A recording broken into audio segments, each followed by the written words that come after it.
मधुपुर नाम के गांव में रामू अपनी बीवी और अपनी छोटी बेटी राधिका के साथ रहता था। रामू की गृहस्थी में बहुत परेशानी चल रही थी।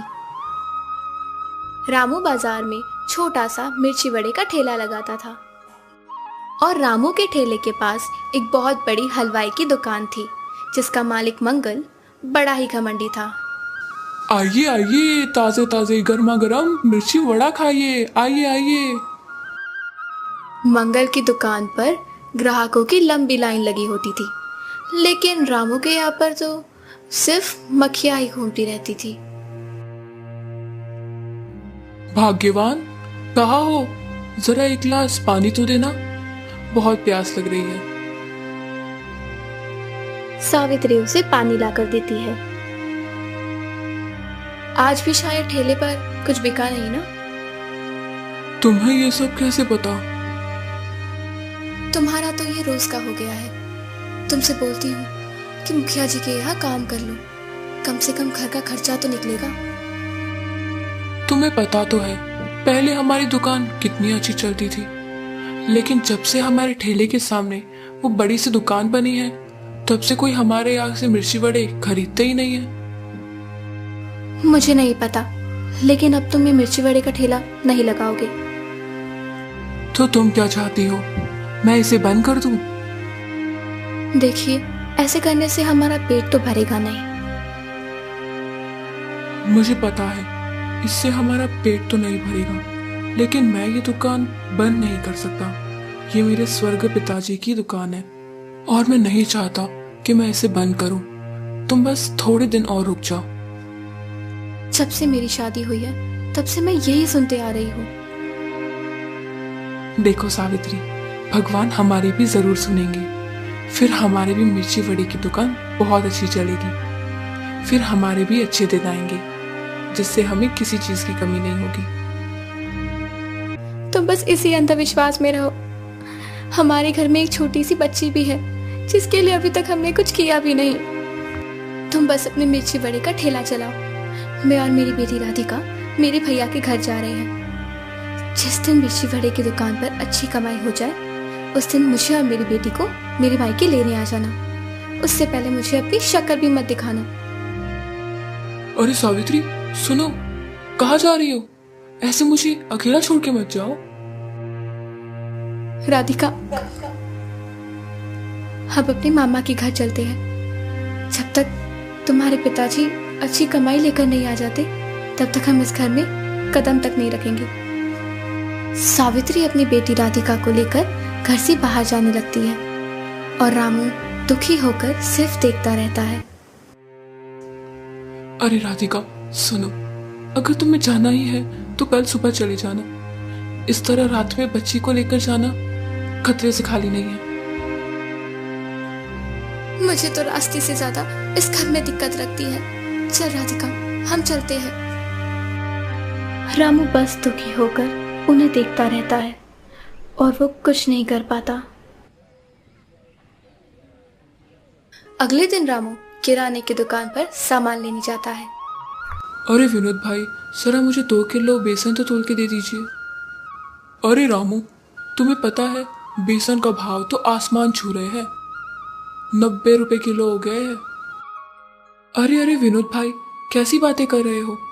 पिछले हफ्ते तो मैंने आपसे बेसन लिया था, तब तो बेसन का भाव 60 रुपए किलो था और इस बार 90 रुपए किलो।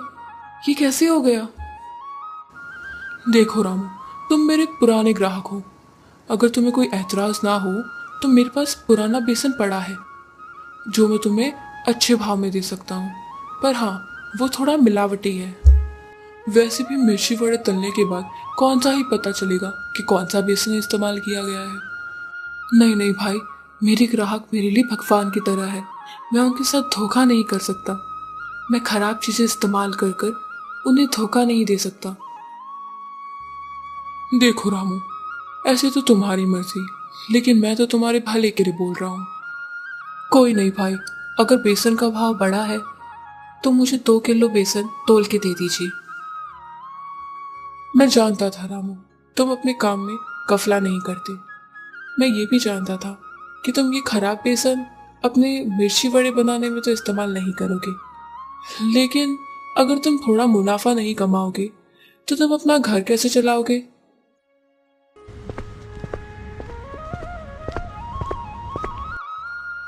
विनोद भैया, बेसन क्या भाव है?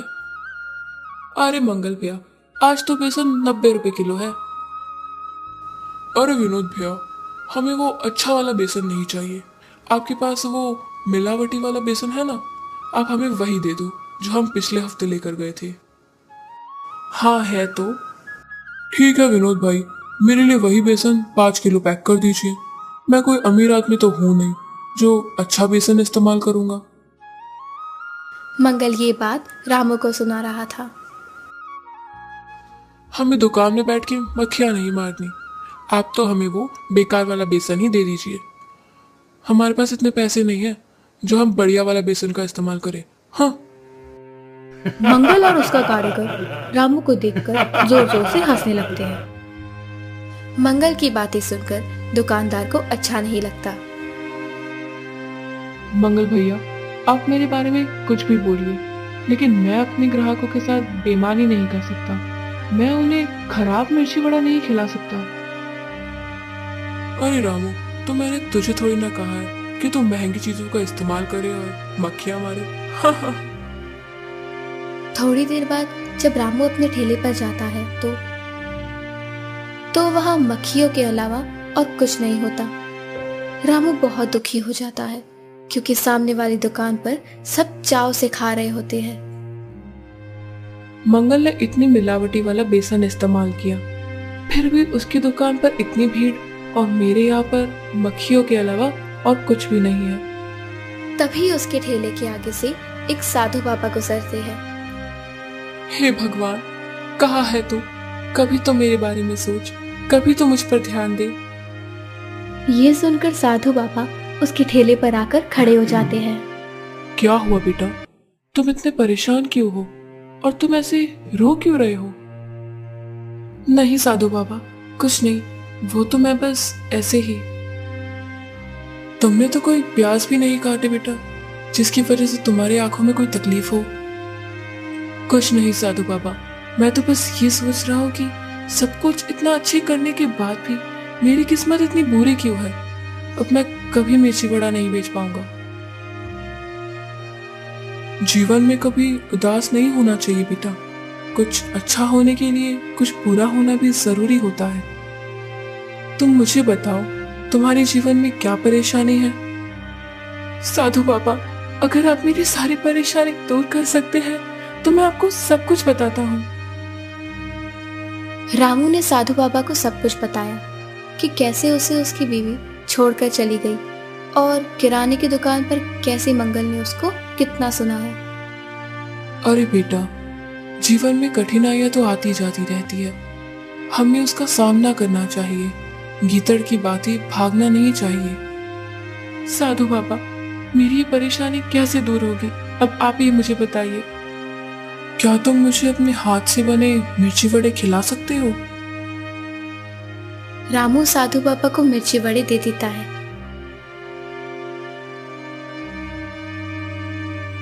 मुझे तेरी जलेबी में कुछ कमी महसूस हो रही है। साधु बाबा, आपको क्या कमी महसूस हो रही है? बेटा, अब मैं तुम्हें कुछ चीज देता हूँ जिसकी वजह से तुम्हारे मिर्ची वड़े में कोई कमी होगी तो वह पूरी हो जाएगी। साधु बाबा अपनी झोली में से एक छोटी सी डिब्बी निकालकर रामू को देते हैं। बेटा, ये लो। अरे साधु बाबा, इसमें ये क्या है? बेटा, ये है जादुई बेसन। इसे जैसे ही तुम इस्तेमाल करोगे, सारे ग्राहक तुम्हारे पास खींचे चले आएंगे। इस बेसन को तुम किसी भी चीज में इस्तेमाल करोगे तो उसका स्वाद डबल हो जाएगा। अब समझ आया कि मैं क्या कहने की कोशिश कर रहा हूँ? हाँ साधु बाबा, मैं समझ गया हूँ। बेटा, तू चिंता मत कर, वक्त आने पर तुझे सब कुछ समझ में आ जाएगा। ठीक है बाबा, वैसे भी मेरी इस मोटी बुद्धि में कुछ घुसता नहीं है। ऐसा कहकर ही साधु बाबा गायब हो जाते हैं और रामू साधु बाबा को ढूंढता रह जाता है। अरे अरे, ये साधु पापा कहाँ चले गए? एकदम से गायब हो गए। क्या ये बेसन सच में मेरा भाग बदल देगा? एक बार इससे मिर्ची वड़े बनाने की कोशिश करता हूँ, शायद देखते हैं इससे क्या होता है। जैसे ही वो मिर्ची वड़े बनाता है, वैसे ही एक औरत आती है और उससे मिर्ची वड़े खरीद लेती है। ऐसे ही मंगल के सारे ग्राहक रामू के पास आ जाते हैं। मंगल ये सब देखकर हैरान हो जाता है कि ऐसा हुआ क्या जिससे मंगल के सारे ग्राहक रामू के पास चले गए। अरे जग्गू, ये देख, हमारे सारे ग्राहक रामू के ठेले पर कैसे चले गए? ये क्या चमत्कार है? मंगल और जग्गू हैरान होकर देखने लगते हैं और एक एक कर मंगल के सारे ग्राहक रामू के पास चले जाते हैं। अरे वाह, आज तो बहुत अच्छी कमाई हो गई। चलो अब मैं ये पैसे लेकर सावित्री को लेने जाता हूँ।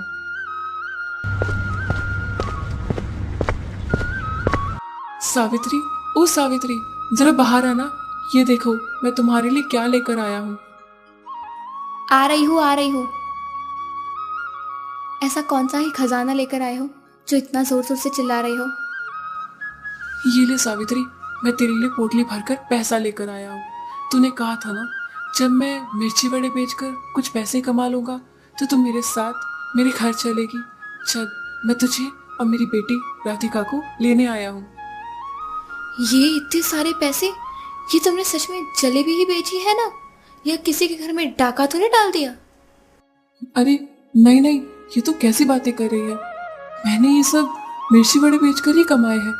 चल, अब तू जल्दी घर चल, मैं तुम्हें और अपनी बेटी को लेने आया हूँ। चल जल्दी चल। क्या तुम सही कह रहे हो? ये सारे पैसे तुमने मिर्ची वड़े बेचकर ही कमाए हैं? अरे हाँ सावित्री, तूने बिल्कुल सही सुना। मैंने ये सारे पैसे मिर्ची वड़े बेचकर ही कमाए हैं। वो कहते हैं ना, भगवान जब भी देता है छप्पर फाड़ कर देता है। क्या सच में? मुझे तो यकीन ही नहीं हो रहा है कि तुमने ये सारे पैसे मिर्ची वड़े बेचकर कमाए हैं, क्योंकि जब से मेरी शादी हुई है तुमसे, तब से मैंने इतने पैसे कभी नहीं देखे। अरे नहीं नहीं, ये सब तो साधु पापा की जादू ही बेसन का कमाल है। जब तक ये हमारे पास बेसन है, तब तक हमारी कोई इच्छा अधूरी नहीं रहेगी। अच्छा रुको, जरा मैं राधिका को बुला कर लाती हूँ। हाँ हाँ, जल्दी बुलाओ, फिर हम चलते हैं अपने घर। राधिका, चल बेटा, तेरे पिताजी हमें लेने आए हैं। चल, हमें घर चलना चाहिए। अगले दिन जब रामू ठेला लगाता है तो उसका ठेला ग्राहकों से भीड़ से भरा होता है और मंगल की दुकान पर कोई नहीं जाता। अरे मंगल सेठ, आपने देखा रामू की दुकान पर कितनी भीड़ है और हमारे यहाँ पर सिर्फ मक्खियां ही मक्खियां भिनभिना रही है। मैं भी वही सोच रहा हूँ कि ऐसे तो रामू के पास कौन सी चीज है जिसकी वजह से हमारे सारे ग्राहक उसकी तरफ जा रहे हैं। अरे विनोद भैया, मुझे जरा 10 किलो बेसन तो देना, पर हाँ, अच्छा वाला बेसन, वो मिलावटी वाला बेसन नहीं। हाँ, अरे वाह रामू, लगता है तुम्हारे मिर्ची वड़े का ठेला कुछ ज्यादा ही अच्छा चल रहा है, इसलिए तो तुम आज 10 किलो बेसन लेने आए हो, वो भी अच्छे वाले। अरे हाँ विनोद भाई, भगवान की कृपा से मेरे दिन फिर से अच्छे आ गए और अभी तो मेरे पास इतना भी समय नहीं है कि मैं सांस ले सकूं। हाँ, देखा रामू, मैंने कहा था ना, भगवान जो भी करता है अच्छे के लिए करता है। ये सब बातें मंगल और उसका नौकर जग्गू सुन रहा होता है। अरे जग्गू, जरा पता तो लगा, ऐसी इसके पास कौन सी चीज है जिसकी वजह से 5-6 दिन से इसकी ग्राहकी इतनी अच्छी हो रही है। मैं भी तो यही सोच रहा हूँ कि जो पूरे दिन बैठकर ठेले पर सिर्फ मक्खियां मारता था, आज ऐसी इसके पास कौन सी चीज है जो आज इसके पास इतने ग्राहक है। अगले दिन जब जग्गू राम के घर जाकर देखता है तो उसे जादू ही बेसन के बारे में पता लग जाता है। अच्छा, तो मैं अभी समझा, ये जादू ही बेसन की वजह से ये राजू इतने अच्छे मिर्ची वड़े बेच रहा है। जग्गू भागता हुआ मंगल के पास जाता है और उसे सारी बातें बता देता है। रात को मंगल और जग्गू चोरी छुपे रामू के घर आते हैं। अरे जग्गू, कहाँ है वो जादुई बेसन जिसके बारे में तू बता रहा था? ऐसा तो कहाँ छुपा रखा है रामू ने? मंगल और जग्गू दोनों ही रामू के घर में वो बेसन ढूंढने लगते हैं, लेकिन उन्हें यह नहीं पता रहता कि रामू उन्हें चोरी छुपकर देख रहा है। मंगल सेठ, ये देखो, आखिर मिल ही गया मुझे ये जादुई बेसन। अरे वाह, जरा दिखा दो मुझे भी, ये जादुई बेसन कैसा दिखता है? अरे वाह, ये तो बिल्कुल सोने की तरह चमक रहा है। एक काम कर, जल्दी जल्दी चल यहाँ से, वरना किसी ने देख लिया तो सारी मेहनत पानी में फिर जाएगी। मंगल और जग्गू दोनों ही वहां से जादुई बेसन लेकर निकलने लगते हैं, लेकिन उन्हें यह नहीं पता रहता कि रामू उन्हें चुपके से देख रहा था। अब आएगा मजा। अगले दिन जब मंगल और जग्गू उस जादुई बेसन से मिर्ची वड़े बनाते हैं तो वो सारे मिर्ची वड़े जल जाते हैं। अरे अरे, ये कौन सा ही जादुई बेसन है बे तेरा? तूने तो कहा था ये जादुई बेसन है, इसने तो मेरे सारे ही मिर्ची वड़े जला कर राख कर दिए। अरे नहीं नहीं सेठ, जब रामू इसका इस्तेमाल करता था तब तो ये सोने की तरह चमकता था। ये सब देखकर रामू जोर जोर से हंसता है।